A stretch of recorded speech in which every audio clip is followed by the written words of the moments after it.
So our first speaker tonight is Catherine Nichols, and she is the executive director of the Arizona List. Arizona is a battleground for reproductive rights, and abortion in Arizona is banned after only 15 weeks. And as a result, there's only 7 abortion clinics in the entire state. So Arizona is going to be a battleground, and she seeks to put an abortion access initiative on the 2024 ballot. Catherine, the floor is yours. Great, thank you, Larry. So I am really happy to be here tonight because this is my LD. I am a great part of Wally Marcus's 238 team and have been a PC in my precinct for too many years. I won't even tell you how many.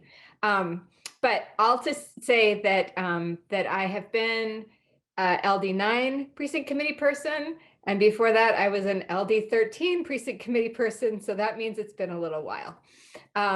So I'm really proud to be an LD18 precinct committee person. I think this is one of the best LDs we have. I think our turnout has been amazing, and I think it's thanks to the hard work of all of you.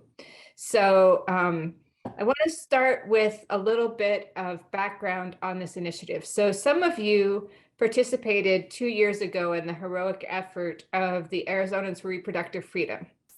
That was when the Dobbs resolution came down. People, a year ago, knew that they had a very short window, 7 weeks, to collect enough signatures to get on the ballot, and people rallied. And about 4,000 people, a little bit more, collected signatures all around the state and came really close, but not far enough. But now we have this great opportunity that we have a little more lead time. So some of the groups that have been most committed to reproductive rights in the state, and that is NARAL, the National Association for Abortion Legalization. They have Planned Parenthood, the ACLU, the Arizona Civil Liberties Union, and Affirm, which is our Title 10 organization, which helps with birth control and sexual reproductive health through Title 10. And then Arizona List joined together, and then Healthcare Rising joined us to talk about getting an initiative on the ballot that would put the freedom to make reproductive choices in the Constitution. And we did that using the framework that Attorney General Mays had recommended, which was to look at Section 8 in our Constitution, which deals with privacy. And so this will be Section 8.1, and it will guarantee abortion access to all Arizonans up until fetal viability. And that is a very, it's a very short initiative. If any of you have taken a look at the language, it is posted online. It is under review right now, but on August 8th, after, I'm going to say 9 months of work with lawyers and work with different teams of folks to make sure, and 2 rounds of polling, because we wanted to make sure that this was language that people would be willing to support. Language was filed and is currently under legislative review. The polling showed us 3 things. It showed us that people are really supportive, even if the other side has lots of money and says terrible things about us, as long as they hear from us first and they have a sense that this is something that is going to guarantee liberty and freedom. Those are important words to independent voters, and that it gives women choice and allows women to make decisions. And the women making decisions was important for Latino voters. So all of that to say that there are going to be lots of ways that we're going to message this initiative to lots of different folks. But the important thing is, even if we threw a battery of things at them, we still came out around 57%. That's a winnable initiative if we can get on the ballot. Now, in Arizona, to get on the ballot, you need to have a certain percentage of people who voted in the last election sign your petition initiatives. For a constitutional amendment, you need 383,987 signatures for a constitutional amendment. That means we probably need more like 500,000 or 600,000 signatures in order to make sure that we have enough valid signatures to qualify. That's a lot of people. We only have 4.5 million registered voters in the state. So if you think about the math, that's what keeps me up at night. And that's why I am talking to lots of LDs and lots of folks to say we need to be brave. Once these petitions get in our hands, we need to be out there talking to people and letting them know that abortion is healthcare. And abortion allows people to make choices about their family with their medical provider and not with the government. I think at this point in time, we are looking at getting petitions at the end of September. Our goal, because I saw some of you wearing the green bandanas, is to have the petitions as part of the green wave for September 24th. So our hope is that we will be able to have them at Pima County Dems, at Arizona List office, at Healthcare Rising office. They will be around town and easy to pick up. We are going to ask that everybody who circulates petitions do a training. And that is because this is a difficult conversation to have. And we don't want anybody to go out, collect signatures, have a tough conversation and say, oh, I don't want to do that. So we are going to do some trainings with you. Those trainings will start before the petitions are ready. We're aiming for those to start around the 15th of September, and they will be available online. There will also be a training for trainers. So if you want to go and train other people how to do it, you can participate in the training for trainers. But we are in the process. By this Friday, we should have our field plan ready to go. And then we'll be able to share with you more dates and specific information. As you know, an initiative is a rolling ball that you try to catch up with. We are just finishing the exploration phase and we're moving into that qualification phase. That qualification phase is going to run until probably the end of March. Signatures are due in July at the latest, but we would like to turn them in earlier so that we can get them verified and know that we're on the ballot and start the campaign phase, which is the phase after that. And that phase of the campaign phase will be important in just talking to folks, getting support. And then finally, once we win, we will have a litigation phase. So yeah, exploration, qualification, campaign, and litigation. But our hope is that by spending this much time and energy on the first part, that we will hopefully be successful in that final litigation phase. All right, that's a quick, I think I did my 10 minutes. If you have questions, I would be happy to answer any of them. I'd like to know how the signatures are going to be verified. Can you tell us that?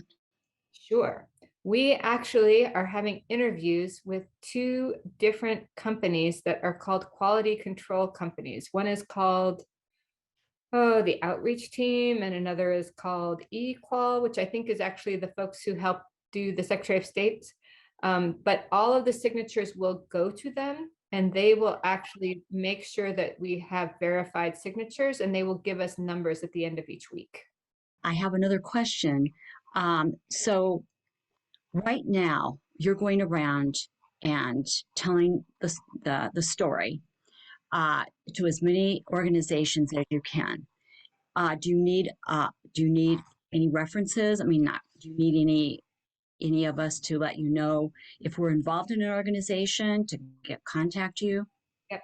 We're going to need to speak in as many places as possible because we are going to need as many volunteer signatures as possible. Volunteer signatures come in with a couple benefits. I mean, one is we're more accurate. We ask questions, we make sure people are registered voters, we make sure they haven't signed it already. But the other thing is that in our state, the legislature hates initiatives. So they have made it very difficult for paid signature gatherers. They can't affect volunteer signature gatherers because those of us who do this out of the goodness of our hearts are not governable in the same way that they are paid signature gatherers. But paid signature gatherers actually now are subpoenaed after you turn in your signatures and have to stay there and be interviewed. This is a huge cost. And it's also very difficult because if you lose somebody, you lose all their signatures. So it has added a whole level of dynamic to the paid signature gathering issue. So more volunteer signatures, less headache. The biggest thing for us is to get as many petitions in people's hands as possible for volunteer signatures. What does under legislative review mean?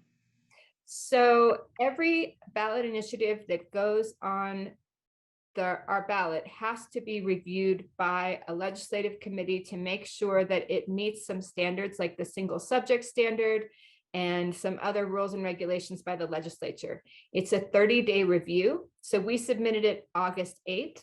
So we should be getting it back September 9th.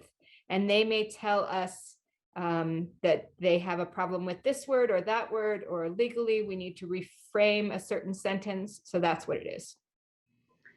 I think the viability clause is good. Is there an exception for life of the mother also included?